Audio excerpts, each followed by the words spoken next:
back, am I getting this right? 11 days? Is that correct? Just 11 days away from the 2022 midterm elections. And just 1 in 3 Americans believe the midterms will be free of fraud. Wow. This is according to a brand new national poll just out this week.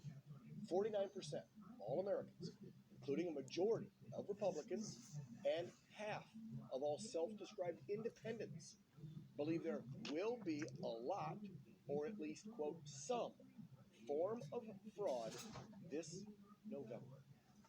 Wow. Wonder why people think that. Could it be the 2020 election? Could it be the constant reports they see proving what folks like me and others in this network and other conservative media have been saying? Like, Google suppresses information. Facebook omits or deletes or fact checks factual things. So you see, there's going to be some sort of, in most Americans' eyes, again, going off the poll, there's going to be some sort of fraud, interference, tampering, if you will, with the election. The poll also found 50% of Democrats responded they believe that there will be barely any or none when it comes to fraudulent elections. Seniors were the most likely generation to trust the integrity of the vote. Come on, folks. People a little apprehensive, middle-aged Americans. A quarter of all Americans who believe there will be fraud say it will be significant enough to change the balance of power in Congress. Wow. Again, why do people think that? Let's keep it with election integrity and the possibility of fraud come November 8th. Pennsylvania Democrat officials sent out 255,000 ballots to people they could not verify either by their social security number or their driver's license. The ballots should never have been mailed out, yet they still were. Why? Gateway Pundit article here. 15 Republican state representatives sent a letter to the acting Secretary of the Commonwealth, Lee Chapman, after they discovered that over 250,000 illicit ballots were sent out in the state prior to the 2022 midterm elections. The Deputy Secretary, Jonathan Marks, testified in September before the Pennsylvania House that counties are responsible to verify the voter ID when a completed ballot arrives to the county. The county argues that's nonsense. The ID must be verified before a ballot is even sent out. Makes sense. Why would you send ballots to non-registered, non-American citizens? Unless you're trying to cheat. Pennsylvania law, these ballots must now be set aside. They cannot be counted in the November 8th election until the voter who filled it out can produce identification. Almost 250,000 of them. Now we know they're worried in Pennsylvania. They're worried about Dr. Oz, Senate race, they're about Doug Mastriano, the governor's race. And what are they doing in it? Let's talk a little more possibility of fraud, shall we? Let's go from the east to the west, out to Arizona.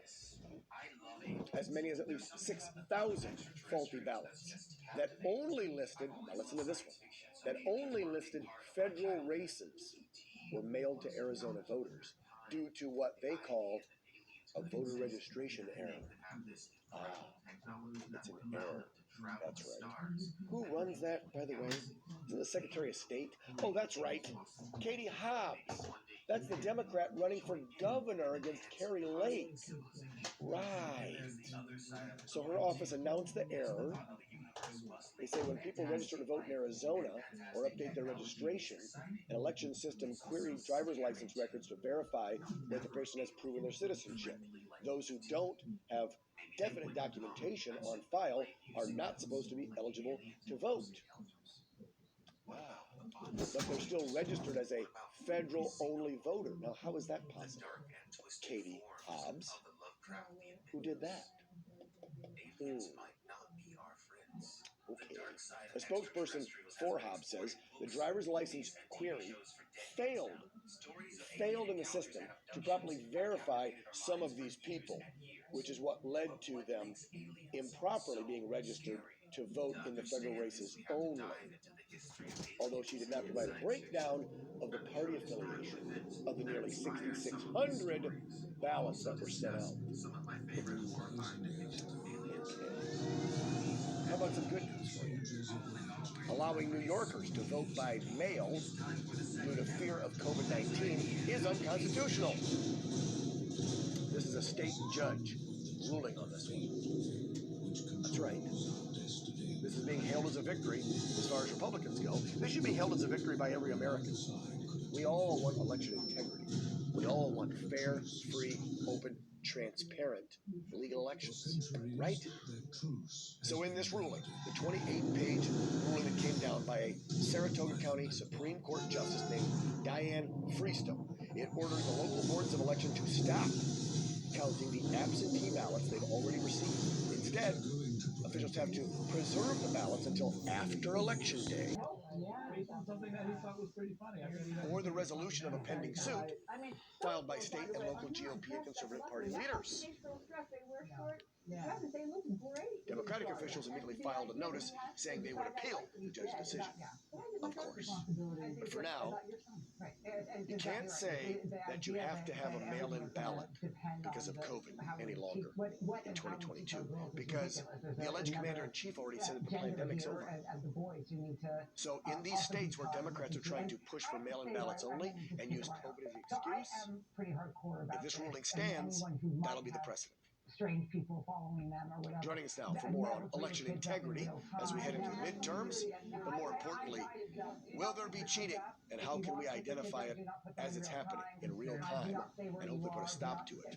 He's a journalist and the author of the book, Crooked, What Really Happened in the 2020 Election and How to Stop Election Fraud. Let's welcome to the program, Robert Knight. Mr. Knight, welcome. How are you doing, sir? Hopefully not under the weather like me. I'm sorry to disappoint you. I am under the weather, but that's okay. Oh, no. You're doing well, and I hope to do as well. I hear it's an east to west coast thing. It's a sinus, whatever, right? You're on the east coast? I'm on the east coast. I'm in Virginia. It's everywhere. All right. So bear with us, folks, as Robert and I try to get through this one. You heard what happened in New York. That's some good news. But then you see what happened in Pennsylvania. 255,000 that accidentally, and then the 6,600 in Arizona accidentally. And of course, these Secretary of States are blaming on computer or software glitches. I'm a little worried already, Robert. Well, wait a minute. They're telling us the machines are just fine, right? We should never worry about them. No, these aren't glitches. I think they were just caught. And, I was looking at the results of 2020.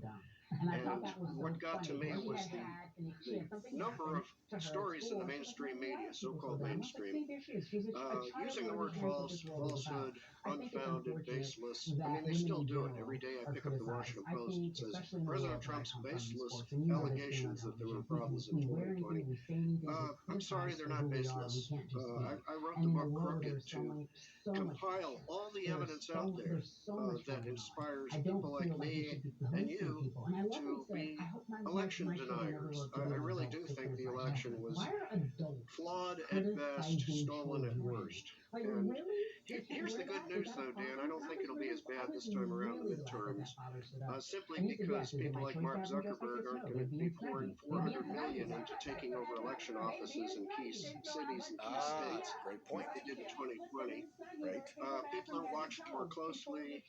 Conservative legislators have tightened election rules. They're getting rid of unmanned ballot boxes, mailing out millions of ballots that aren't requested. Right. They're tightening signature requirements for absentee ballots. What you're saying is we put safeguards into place. Sorry, Robert. What you're saying is in a lot of these battleground states, Republicans, because they were concerned about election integrity, unlike Democrats who used it to cheat, because they found the loopholes, the holes, and the gaps. Because of what's been put into place over the last 2 years, it's going to be a lot harder to cheat on a grand scale this year. Fair Oh, yeah. Of course, there will be voter fraud. There is in every election. election. Just look at the Heritage Foundation's voter fraud database. I hear Democrats say, well, that database shows there are only just over 1,200 instances of vote fraud in America over the last 20 years. I'm thinking, no, this is not exhaustive. They just selected the key cases that resulted in convictions. There have been many cases that have been brought, and the problem with vote fraud is prosecutors aren't interested in prosecuting it.